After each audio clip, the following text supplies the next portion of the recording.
এগিয়ে এসেছে সনাতনের ইতিহাসে এক ঐতিহাসিক দিন।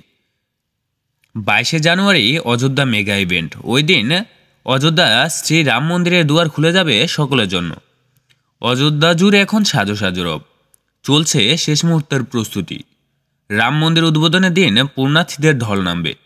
22শে জানুয়ারি রাম মন্দির উদ্বোধন হলো, 15 জানুয়ারি থেকে শুরু হয়ে গেছে একাধিক অনুষ্ঠান। 15 জানুয়ারি এই দিনে মকর সংক্রান্তি।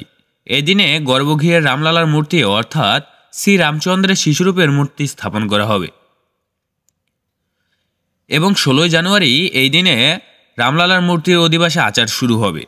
এবং 17 জানুয়ারি এই দিনে রামলালার মূর্তিটিকে নিয়ে নগর পরিক্রমায় বেরোনো হবে। 18 জানুয়ারি এই দিনেও একাধিক আচার অনুষ্ঠান রয়েছে। মন্দিরের ভিতরে প্রবেশ পুজো, বাস্তু পুজো, বরুণ পুজো, গণেশ পুজো, মার্তিকা পুজো ইত্যাদি অনুষ্ঠান হবে। এবং 19শে জানুয়ারি রাম মন্দিরের অগ্নিকুণ্ড স্থাপন করা হবে এবং বিশেষ পদ্ধতিতে আগুন জ্বালানো হবে। 20শে জানুয়ারি রাম মন্দিরের গর্ভগৃহে 81টি কলস পাত্রে জল দিয়ে পবিত্র করা হবে। 81টি কলস বিভিন্ন নদী ও সাগর থেকে জল উদ্ধার করা হবে। 21শে জানুয়ারি এই দিনে বিশেষ পুজো এবং 125টি কলসির জল দিয়ে রামলালাকে স্নান করানো হবে।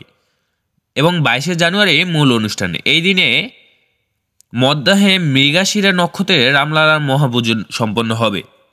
ওই দিন দুপুর 12টা 28 থেকে 12টা 30 পর্যন্ত প্রাণ প্রতিষ্ঠার জন্য মাত্র 84 সেকেন্ড সময় শুভক্ষণ।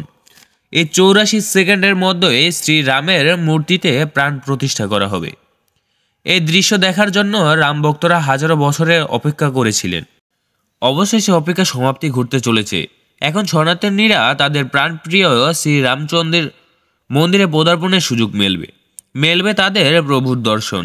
অযোধ্যা শ্রীরামচন্দ্রের মন্দির ছাড়াও শবরী ও বিশ্বামিত্রের মন্দির রয়েছে।